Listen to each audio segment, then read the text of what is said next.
dengan sungguh-sungguh dan mati dalam keadaan itu, maka Allah akan berikan itu.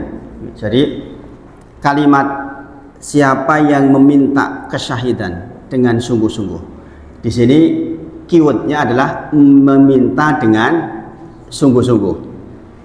Karena kita tahu nih, kemarin sudah disebutkan nih, mati tenggelam termasuk nih, mati di atas pesawat terbang meledak termasuk enggak?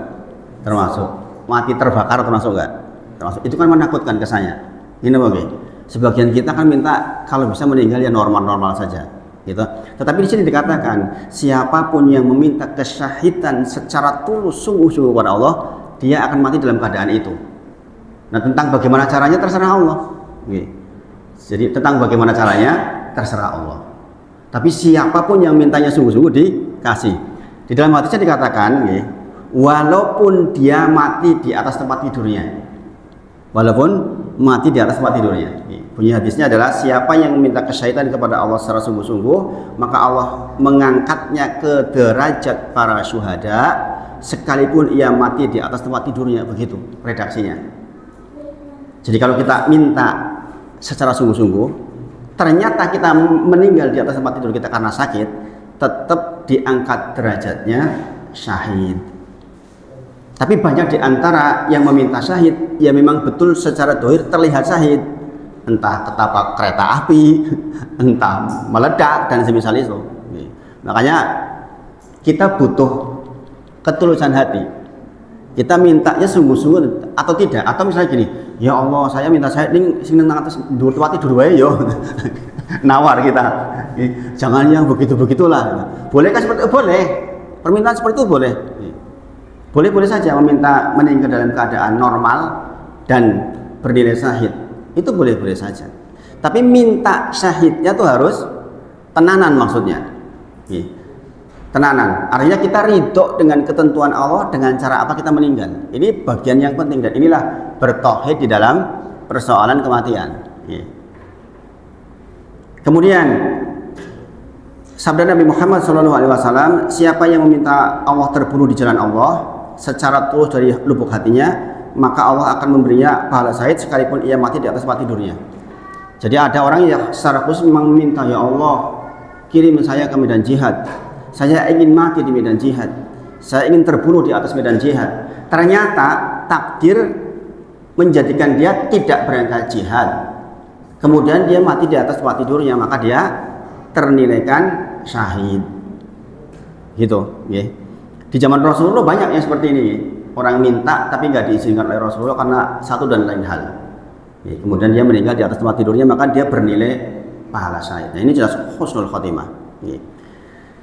Yang ke-9 dan ke-10, mati karena mabuk laut dan tenggelam. Ini termasuk mati syahid, husnul khotimah. Ya. Jadi saya pernah nanya, memang mabuk laut itu bagaimana toh? Ada yang pernah merasakan betul? Katanya kalau banget itu sampai keluar cairan warna kuning. Saya nggak tahu, benar nggak seperti itu?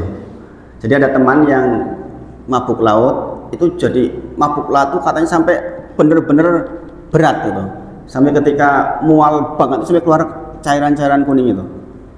Seandainya dia mati karena itu, maka dia ternilai syahid. Kalau tenggelam maka mendapatkan 2 pahala syahid. Di dalam hadis disebutkan bagi orang yang mati karena mabuk laut adalah pahala 1 syahid. Sedangkan yang tenggelam karenanya maka mendapatkan pahala 2 syahid. Ini. Seperti itu. Ibaratnya keutamaan meninggal tenggelam itu yo tinggi. Sekali lagi kita berprasangka baik kepada orang yang meninggal seperti itu. Jangan kemudian lah kayak mabuk nih mosok terus mati tenggelam opo yo syahid gitu aja. Asal dia punya tauhid, asal dia Islam, syahid. Sebagaimana saya sampaikan bahwa innamal a'malu bil khawatim.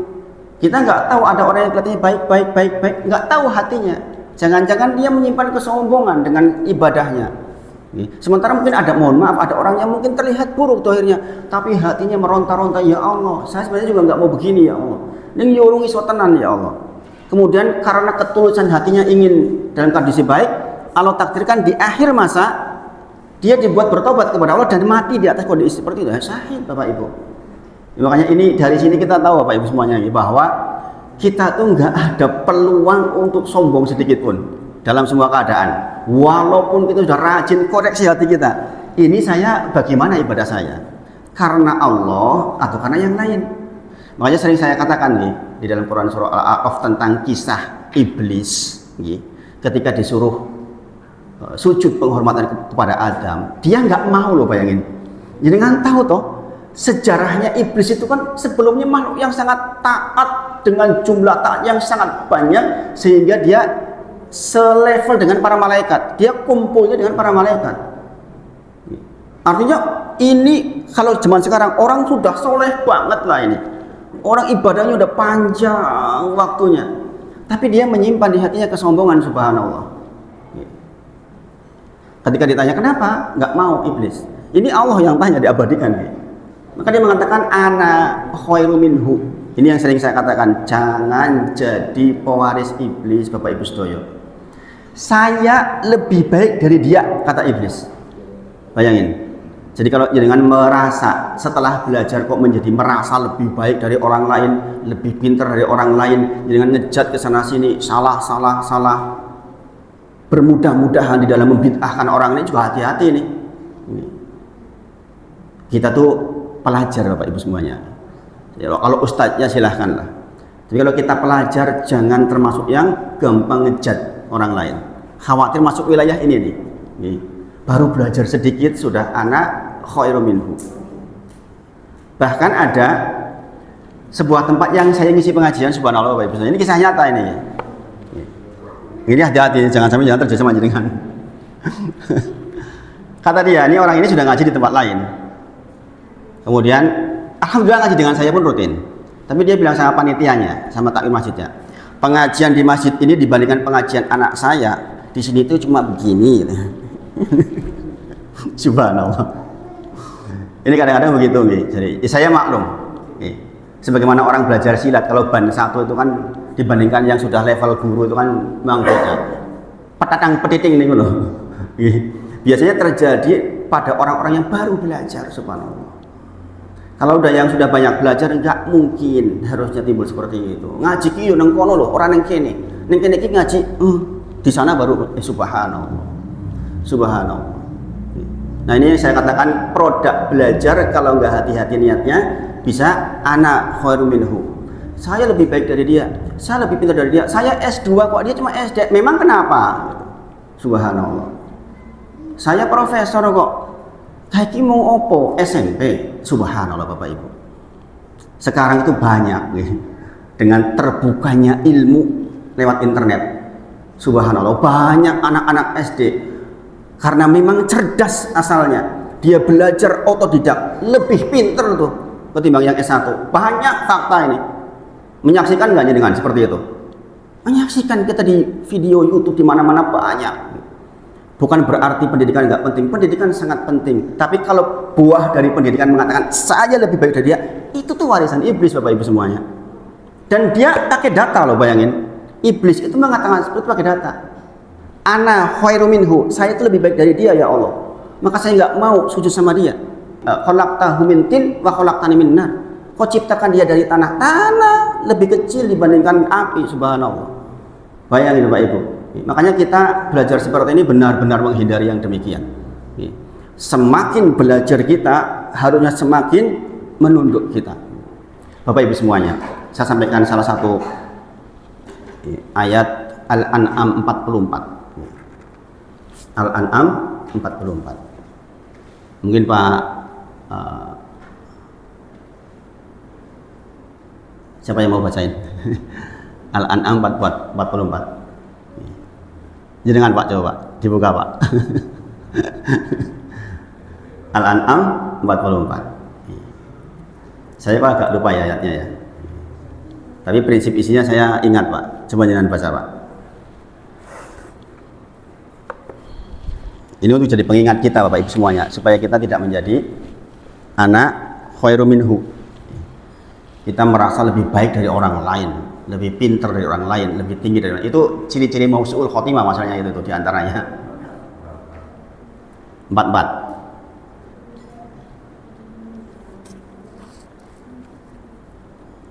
Atau Amar dibaca Marjomar. Al-An'am 44. A'udzu billahi minasy syaithanir rajim. Falamma nasu ma dzukkiru bihi fatahna 'alaihim abwaaba kulli syai' hatta idza farihu bima utu akhadnahum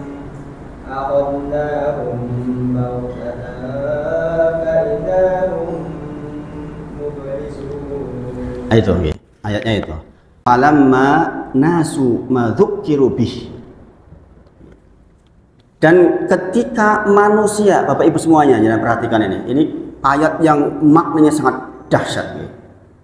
Ketika manusia sudah dengan sengaja melupakan peringatan dari Allah Subhanahu wa taala. Sebagaimana iblis tadi itu. Wong jelas cetha Gusti Allah perintah kon sujud ya manut wae. Kon dadak berhujah. Saya lebih baik dari dia, ayo ya Allah, kenapa saya suruh sujud sama dia? Saya sudah lebih panjang ibadahnya dibanding dia. Dia makhluk baru dibikin.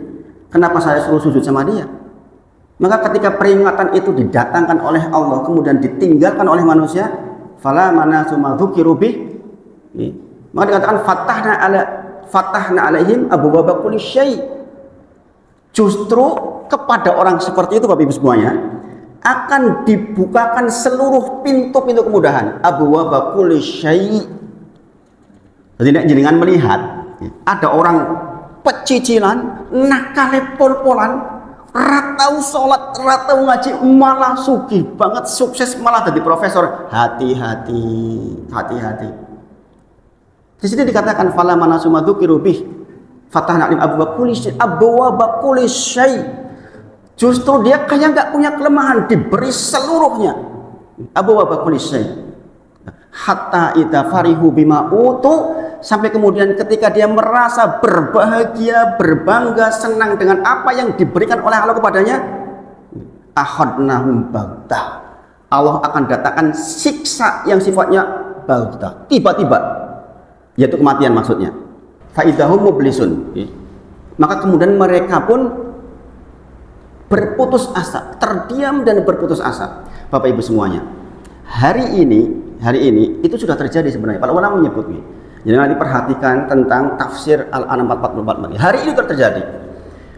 Dengan adanya internet, hari ini tuh seluruh kemudahan dibuka. Abwaaba kulli syai'. Di antara tafsirnya adalah ini. Ini saya membaca tentang tafsir kontemporer. Di antara tafsir abwaaba kulli syai', dibukakan segala sesuatu itu sekarang ini. Bagaimana tidak Bapak Ibu semuanya? Jenengan mungkin bukan orang yang sarjana peternakan. Hari ini dengan YouTube jenengan bisa belajar berternak, ya enggak? Ya enggak? Iya. Sekarang semua ilmu dibuka. Tak terkecuali ilmu apapun, mau belajar ilmu nahwu tentang alat bagaimana kita bisa mempelajari Al-Qur'an, nahwu, shorof itu terstruktur dari bab 1, 2, 3, 4, 5 yang harus ada di pondok itu sekarang di YouTube ada. Belajar tentang tafsir Ibnu Katsir dari A sampai Z semuanya ada. Demikian juga belajar jadi berandalan semuanya ada. Belajar jadi pencuri semuanya ada. Ini apa nggih? Maka abwaaba kulli syai' memang dibuka seluruhnya oleh Allah Subhanahu wa taala. Kenapa ini Allah peringatkan Bapak Ibu semuanya? Poinnya di mana? Itu semua kata Allah akan membuat kita sibuk. Ini poinnya Bapak Ibu semuanya. Jadi kita hubungannya dengan husnul khotimah. Semua itu ketika seluruh pintu-pintu itu dibuka akan membuat kita sibuk. Contoh, jenengan yang hadir hari ini, adakah yang disaku bawa mushaf Quran? Kebiasaan. Dulu kita masih seperti itu. Sekarang enggak. HP, ya enggak? Ada di HP aplikasinya. Pertanyaannya sekarang, kapan terakhir aplikasi Quran dibaca? Gini apa nggih? Lebih banyak mana jenengan membuka WA, Facebook, IG dibandingkan aplikasi Quran? Aplikasi Quran terakhir dibuka 6 hari yang lalu. WhatsApp 10 menit yang lalu, ya enggak? Gini apa nggih? Sekarang pesan makanan di rumah sampai ke rumah. Punya barang mau dikirim ke tempat orang nggak mau sibuk, tinggal pesan gosen, set, bayar 30.000 rampung. Gini apa gini? Seluruhnya dibuka. Pada saat seperti itu, ingatlah, itu semua akan menyibukkan kita. Makanya hubungannya dengan wailulil mutaffifin. Sungguh celaka orang yang berbuat curang. Salah satunya hubungannya ke sini nih. Ini tafsir ayat dengan ayat. Kenapa? Kita tuh berbuat curang kepada Allah Subhanahu wa taala. Yaitu orang-orang yang ketika dia menakar untuk dirinya dia ingin penuh, sementara ketika dia menakar untuk orang lain dia ingin orang lain rugi. Subhanallah. Takaran kita atas Allah Subhanahu wa taala berkurang gara-gara sibuknya kita. Buktinya aplikasi Quran kita mungkin 1 jam, aplikasi WhatsApp 20 jam. Ini curang kepada Allah Bapak Ibu semuanya. Yang seperti ini berharap mendapatkan khusyuk salat, nonsen kata para ulama. Coba, ini kan kejadian nyata Bapak Ibu semuanya. Ibu-ibu lihat status WhatsApp lebih banyak atau lebih sedikit dibandingkan baca ayat Al-Quran? Sejujurnya lebih banyak baca status. Lebih senang mendapatkan pesan dari orang-orang, dibuka terus dibandingkan pesan-pesan dari Allah Subhanahu wa taala. Kadang-kadang kita diberi sakit sedikit belum kerasa, sakit 2 belum kerasa, sakit belum, Gusti Allah, ya Allah ya Allah. Pesan dari orang, langsung buka. Gini apa gini? Bangun tidur, apa yang kali dibuka sekarang coba? Kali pertama dibuka WhatsApp, ini pesan soko-soko. Betul nggak betul nih? Nah, ini dikatakan abwaaba kulli syai, dibukakan seluruh pintu-pintu. Betapa bahayanya kalau kita tidak hati-hati. Maka Bapak Ibu semuanya, mari kita renungi. Jadi nanti silahkan perdalam tuh ayat itu. Karena ini sangat berhubungan dengan kehidupan zaman kita sekarang. Al-An'am 44. Kata di situ bahasanya apa? Hatta farihu bima utu, bayangin Bapak Ibu. Sampai ketika mereka berbahagia dengan pemberian bahagia, lihat senang terus itu, subhanallah. Tahu-tahu lewat masa, sholat waktunya lewat, ayat nggak dibaca. Ini yang berbahaya Bapak Ibu semuanya. Begitukah kehidupannya akan mengantarkan kita kepada husnul khotimah? Ini yang saya katakan bahayanya luar biasa. Terambil banyak waktu kita. Ini fakta Bapak Ibu semuanya. Mengerikan, mengerikan. Nah, itu jadi yang mati karena mabuk laut dan tenggelam juga termasuk di dalamnya. Baik, kita melanjutkan sekarang upaya untuk mendapatkan husnul khotimah. Yang pertama kemarin adalah menegakkan tauhid. Kita sudah bahas insya Allah. Kebetulan tadi sebelum berangkat saya setel lagi videonya. Jadi batas mana yang dibahas sudah saya dengar ulang. Upaya yang kedua yaitu ketakwaan Bapak Ibu semuanya. Jadi derajat kedua untuk mendapatkan husnul khotimah adalah persoalan kualitas ketakwaan kita semua Bapak Ibu semuanya. Jadi kalau kita minta Allahumma inni as'aluka husnal khotimah, Allahumma ya Allah sesungguhnya aku meminta kepadamu kematian yang baik, maka wajiblah buat kita untuk selalu mengkoreksi ketakwaan kita kepada Allah Subhanahu wa taala. Saya pernah menyampaikan pada panjenengan di antara definisi takwa. Al Hasan Al Basri rahimahullah menyebutkan bagaimana kemarin seandainya isi hati kita nih, kita keluarkan semuanya, ditaruh di sebuah nampan, isi hati kita dikeluarkan. Opo wae, pokoknya isi hati ini dia dikeluarkan di dalam nampan. Kemudian nampan itu diperlihatkan ke tetangga panjenengan semuanya. Iki loh, isi hatiku. Jenengan nggak malu, itu takwa. Berani nggak Pak Parti? Isi tak tok kabeh, tok nampan. Mau ngerti kabeh. Jenengan nggak malu, kan memang benar-benar nggak ada apa-apa. Benar-benar isinya karena Allah saja. Jenengan nggak berprasangka baik dengan orang, berprasangka buruk dengan orang lain. Jenengan hanya isinya kebaikan-kebaikan saja. Sehingga jenengan ketika dituangkan seluruhnya isi hatinya nggak malu. Itu takwa. Kata Hasan Al Basri rahimahullah taala. Dasar buat ini. Mungkin nggak Pak? Rasul-rasul abot men gitu. Subhanallah. Nah, tapi memang demikian. Upaya mendapatkan husnul khotimah memang demikian. Di dalam kitab ini disebutkan Quran surah Ali Imran 102 yang sering kita baca di khutbah Jumat. Ya ayyuhalladzina amanu taqullaha haqqa tuqatih wa la tamutunna illa wa antum muslimun. Wahai orang-orang yang beriman, bertakwalah kepada Allah haqqa tuqatih, dengan sebenar-benarnya takwa. Wala tamutunna illa wa antum muslimun. Jangan sekali-kali panjenengan sedo kecuali dalam kondisi sebagai seorang muslim. Inilah mengapa ini menjadi prasyarat husnul khotimah. Memang kita disuruh jangan sampai kita mati kecuali dalam kondisi sebagai seorang muslim. Kemudian kita disuruh bertakwa haqqa tuqatih, dengan sebenar-benarnya takwa.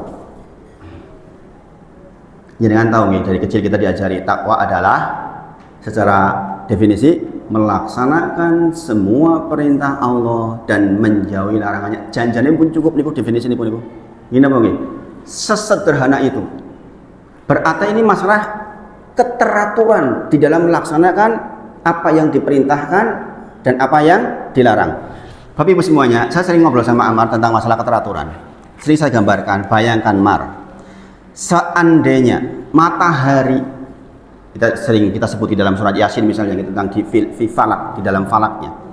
Bayangkan kalau matahari nggak teratur, nggak manut sama Allah, sebentar saja lah udah turun 1 kilo, apa yang terjadi bumi? Panasnya pol-polan, gini bang, gini bang.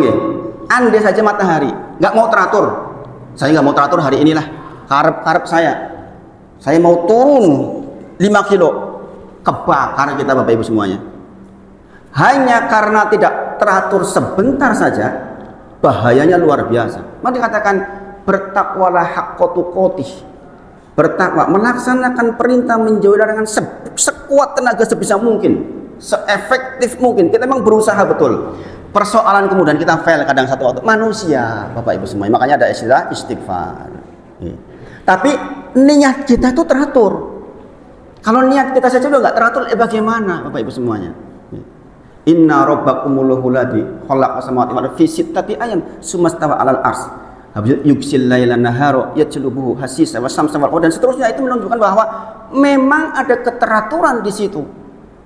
Jadi sebenarnya sederhana Bapak Ibu semuanya. Mendapatkan husnul khotimah ini sangat terkait dengan will kita, keinginan kita tuh ingin sungguh-sungguh apa enggak tuh dapat husnul khotimah. Kalau iya, ya sudah, sholatnya rapi, sedekahnya rapi, dengan istri berbuat baik rapi, mendidik anak sekuat tenaga sekemampuan rapi, begitulah kira-kira. Nah ini butuh ilmu tentu saja. Melaksanakan perintah, menjauhi larangan butuh ilmu, karena yang diperintahkan, yang dilarang itu ilmu. Bagaimana mungkin kita akan melaksanakan perintah menjauhi larangan kalau yang diperintah, yang dilarang aja nggak tahu.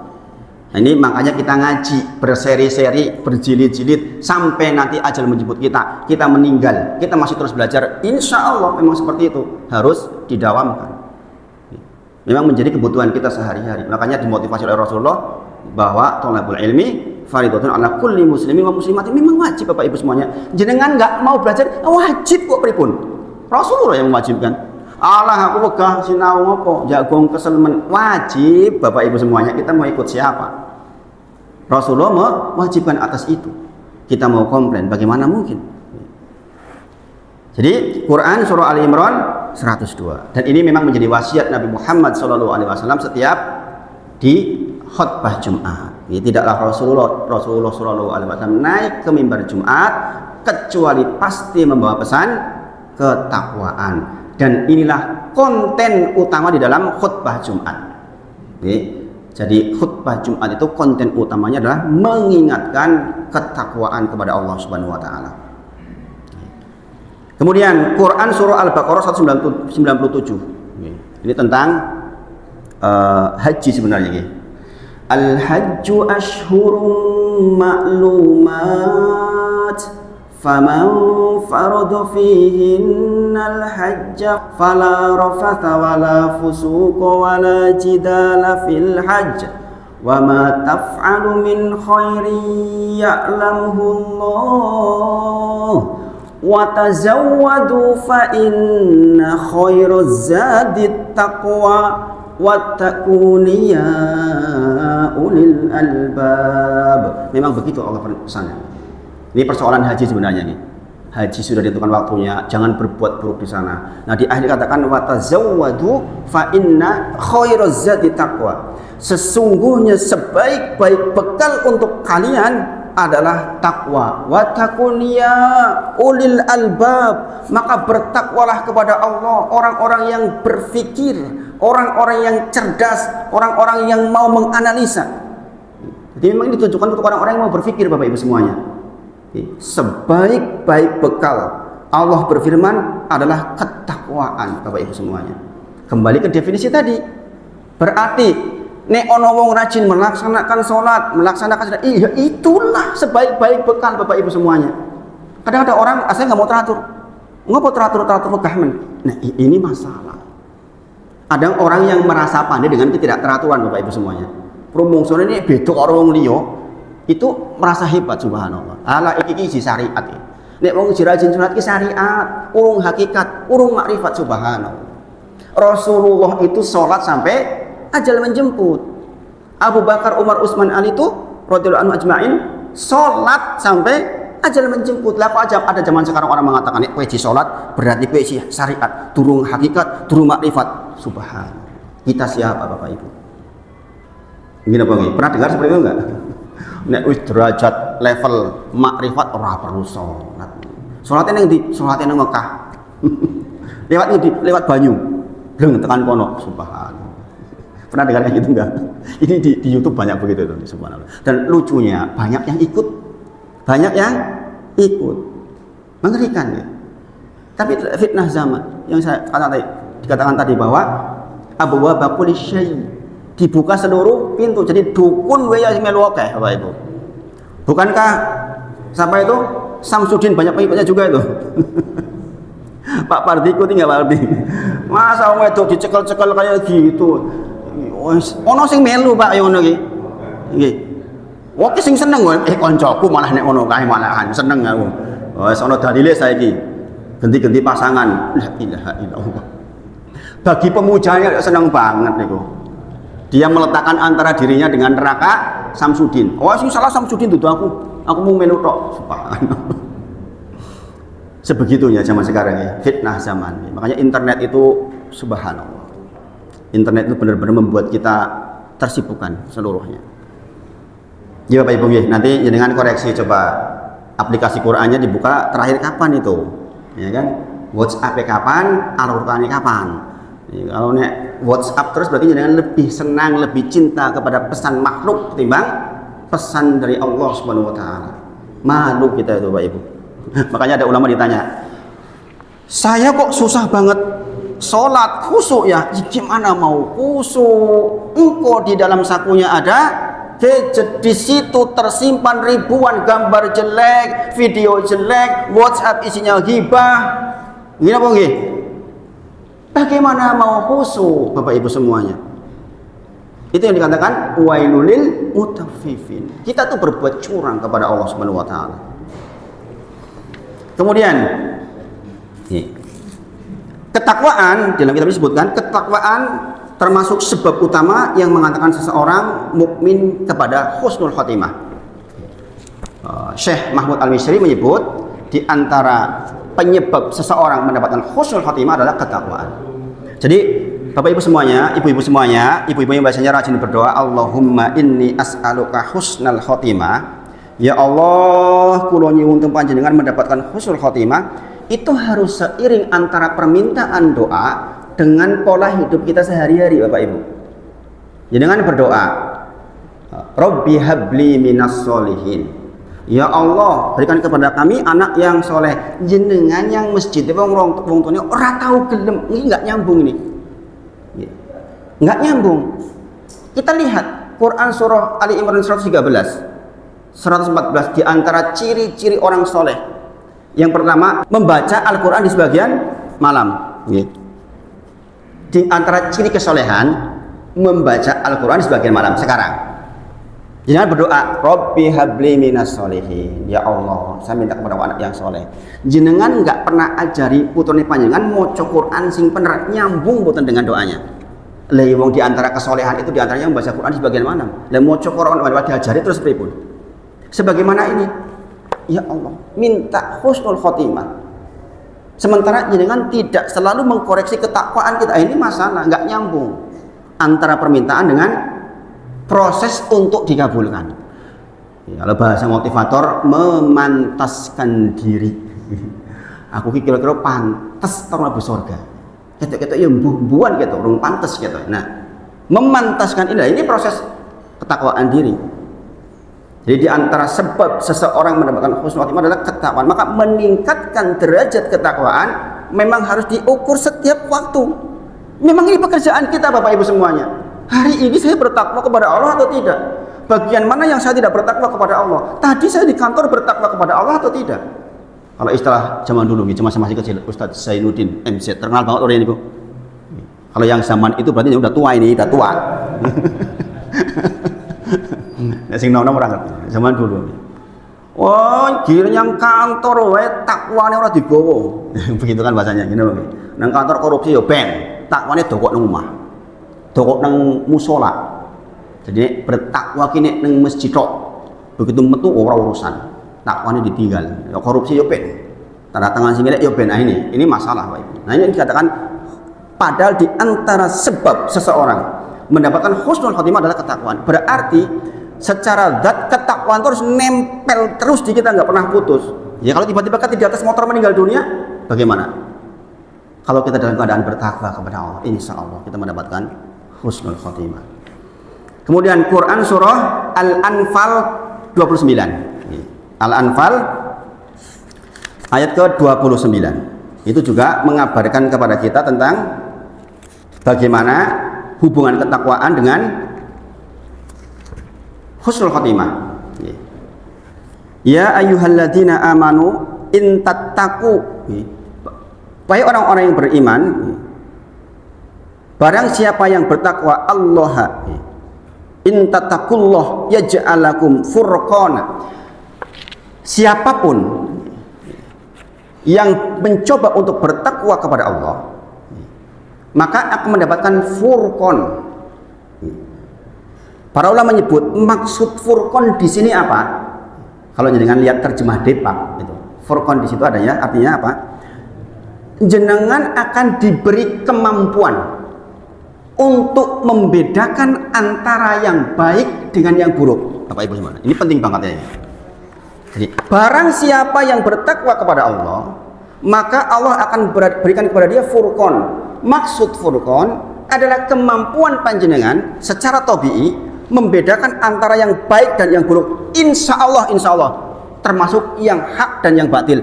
Insya Allah termasuk ilmu yang benar dengan yang batil. Secara hati jenengan tabii, jenengan kan kadang-kadang bisa merasakan iki ketok bener nih kok ono sing ganjel yo, kok rasanya nggak pas yo. Pernah nggak rasanya kayak gitu? Jangan-jangan iki ketok bener tapi kok ono sing ganjel. Pernah merasa seperti itu? Ini furqan Bapak Ibu. Barang siapa yang mencoba, makanya sering saya katakan Bapak Ibu, udahlah pokoknya kita taat saja, sholat tepat waktu, suruh sedekah, suruh berbicara baik, nanti buahnya dapat furqan. Kadang-kadang ada orang emang hubungannya foto sholat karo kejayaan, wong sholat dengklak kejayaan dengan kejayaan apa sih, beda apa atau hubungannya? Ketahuilah dapat furqan itu mahal Bapak Ibu semuanya. Bisa membedakan antara yang baik dengan yang buruk itu mahal Bapak Ibu. Ada orang yang dengan keyakinan keliru dia merasa benar saja, nyaman hatinya dengan itu, subhanallah. Bagaimana mungkin orang kita yang normal, masa iya orang seperti itu ya yang membolehkan pasangan berganti-ganti diikuti, logik nggak itu? Kalau jenengan masih punya furqan kan nggak logik, gini apa gini? Wong Rasulullah ketika dikabarkan oleh seseorang mengatakan boleh saya berzina ya Rasulullah, bayangkan kamu mau ibumu dizinai orang lain, kamu mau saudara perempuanmu dizinai orang lain, kamu mau bibimu dizinai orang lain, dia juga nggak mau. Bukankah perempuan yang kau zina itu juga ibu orang lain, bibi orang lain, saudara perempuan orang lain yang pasti juga nggak setuju dengan itu? Wah, Bapak Ibu. Artinya kadang-kadang kita butuh dibimbing untuk punya furqan, membedakan antara yang baik dan yang buruk. Sebagaimana sering saya katakan, Bani Adam itu ketika dia membuat dosa, maka nukitat fi qalbihi nuktatun sauda. Setiap berbuat satu maksiat, nukitat fi qalbihi, ditulis dalam hatinya nuktatun sauda, satu titik hitam. Makin banyak, maka akan menjadi ron.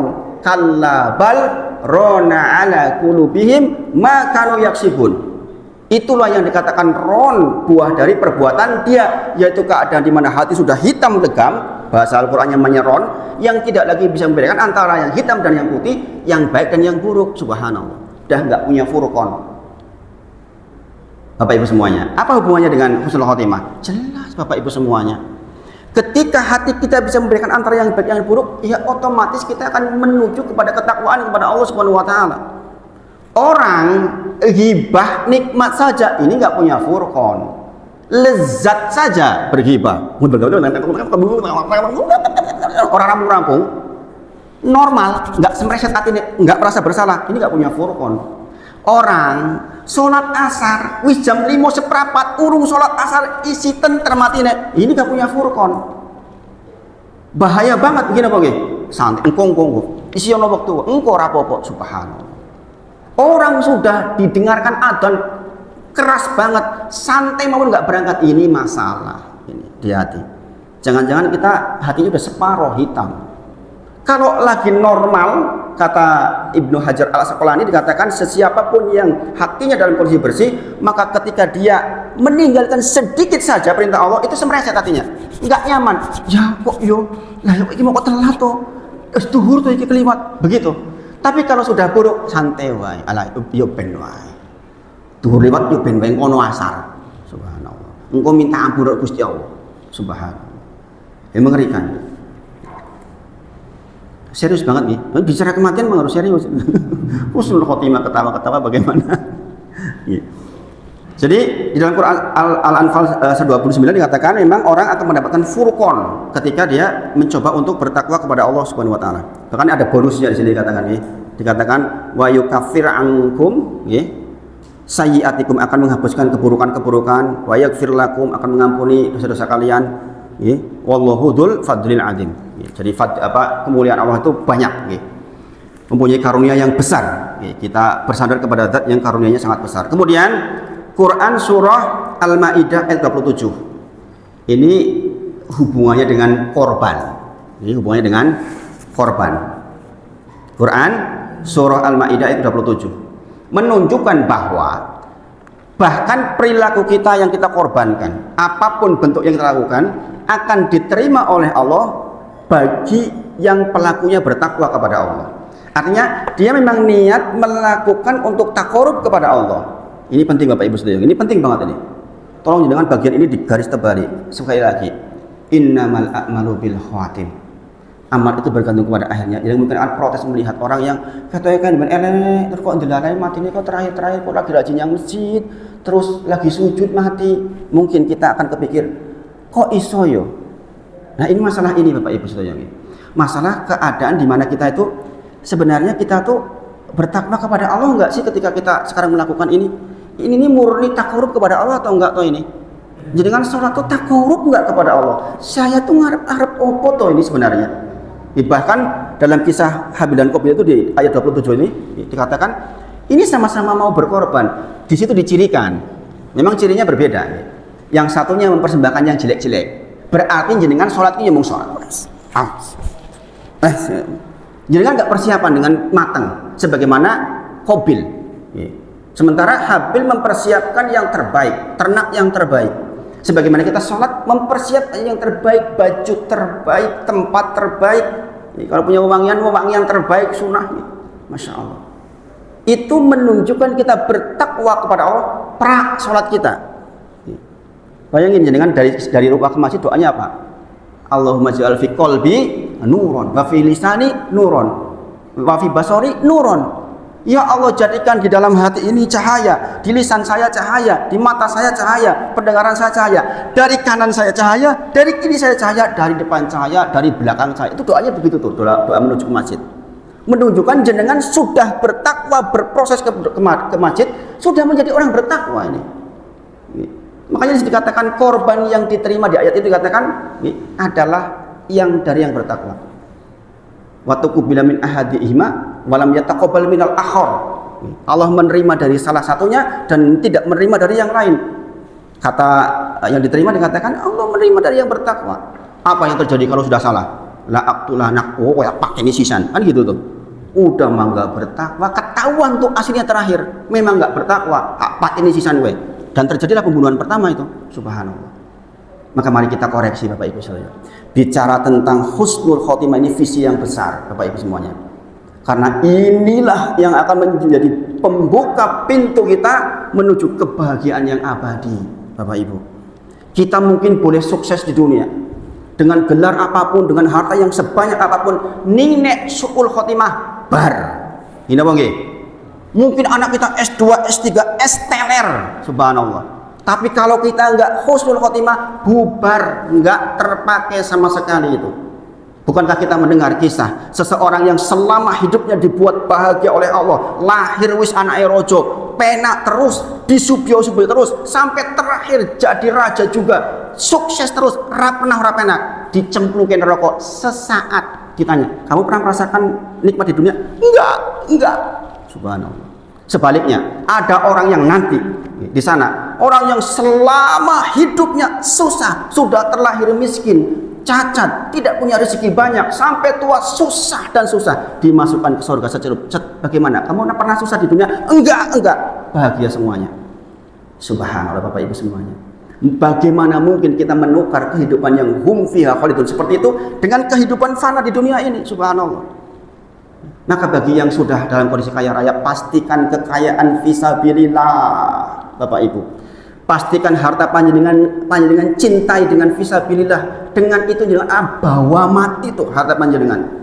Tapi kalau tidak, subhanallah, begitu su'ul khotimah selesai, bubar. Penderitaan yang bertubi-tubi tak berakhir. Maka sekali lagi, di antara pendorong seseorang mendapatkan husnul khotimah, ketakwaan, berarti upaya kita untuk mengkoreksi ketakwaan kita setiap waktu menjadi sangat penting, urgent. Jangan jadi orang yang curang kepada Allah, sibuk menerima pesan WA, tidak sibuk pesan dari Allah Subhanahu wa taala. Dan inilah fakta kehidupan dunia kita sekarang terkait dengan surah Al-An'am 44 tadi. Yaitu apa?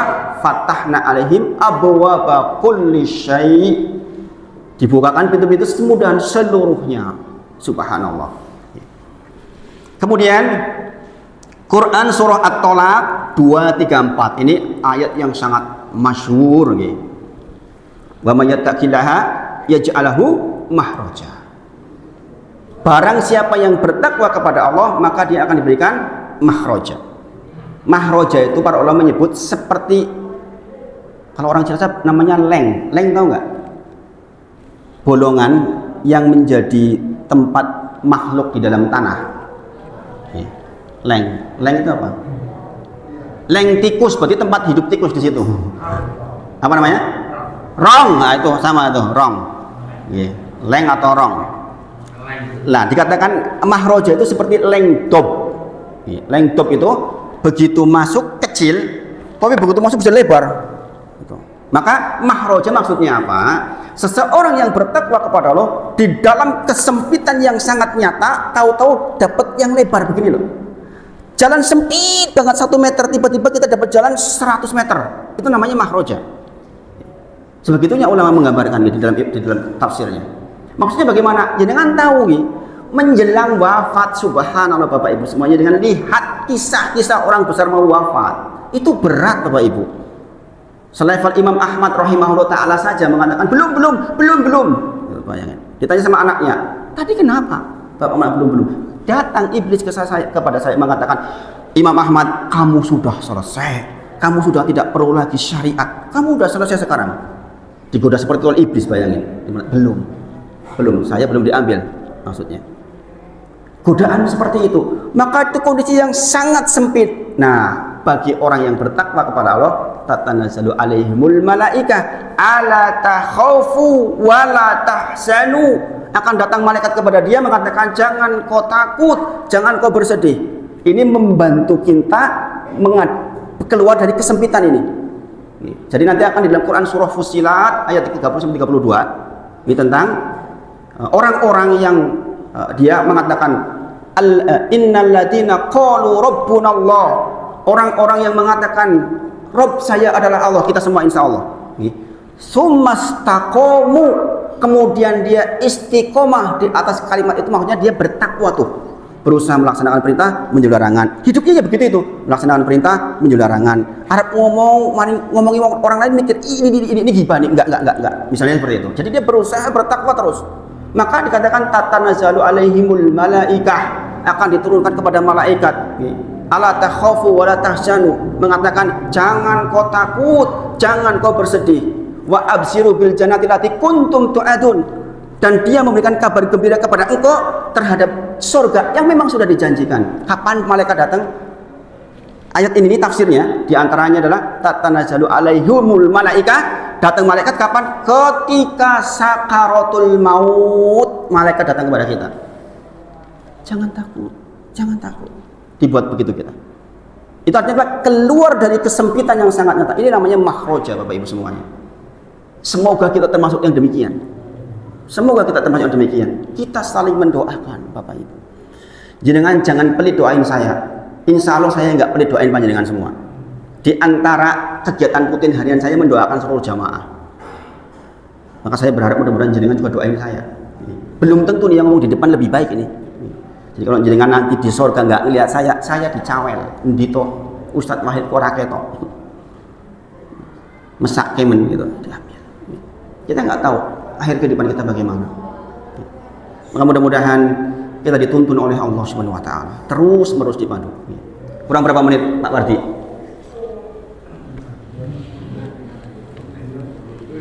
Berapa? 8 menit. Persiapannya berapa menit Ibu-ibu? Perlu persiapan ya? Sudah ada yang siapin. Ditambah 5 menit lagi, disisakan 4 menit nggih? Enggak apa-apa nggih. Saya selesaikan masalah ketakwaan.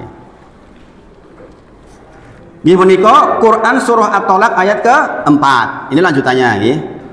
Dan barang siapa yang bertakwa kepada Allah, niscaya Allah akan menjadikan baginya kemudahan dalam urusannya. Para ulama menyebut di antara kemudahan urusan yaitu ketika menjelang wafat, yaitu kemudahan jenengan mengucapkan la ilaha illallah. Jadi maksud kemudahan urusan juga termasuk waktu itu, maksudnya didatangkan malaikat, kemudian dimudahkan urusan sehingga kalimat kita menjadi mudah. Saya dapat cerita dari Mas Gunawan ketika ketika bapak pada sedo nggih. Gitu, ibu nggih. Waktu ibu pada sedo, beliau cerita saya cukup menyentuh ke saya Mas Gunawan. Dari proses dingin kakinya gitu, naik, kemudian masih dipandu, masih mengucapkan la ilaha illallah, itu masya Allah.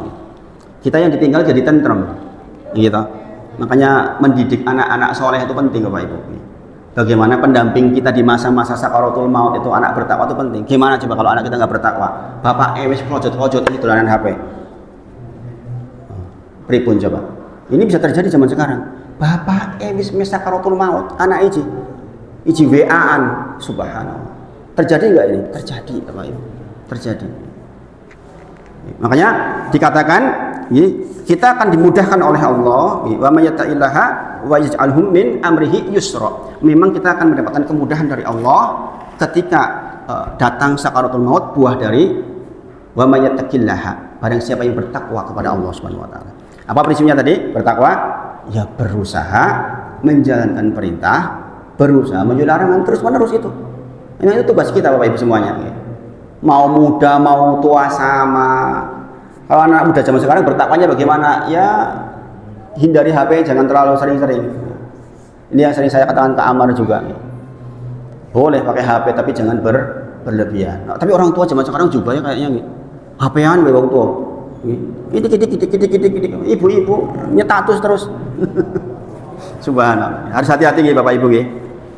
Kemudian Quran surah Maryam ayat ke-71 72. Nggih. Lebih tepatnya untuk penegasannya di ayat 72-nya nggih. Kemudian kami akan menyelamatkan orang-orang yang bertakwa dan membiarkan orang-orang yang zalim di dalam neraka. Kemudian Allah akan menyelamatkan orang-orang yang bertakwa. Walaupun di sini dimensinya dimensi akhirat, bukankah akhirat itu buah dari apa yang terjadi di dunia? Gini Bang.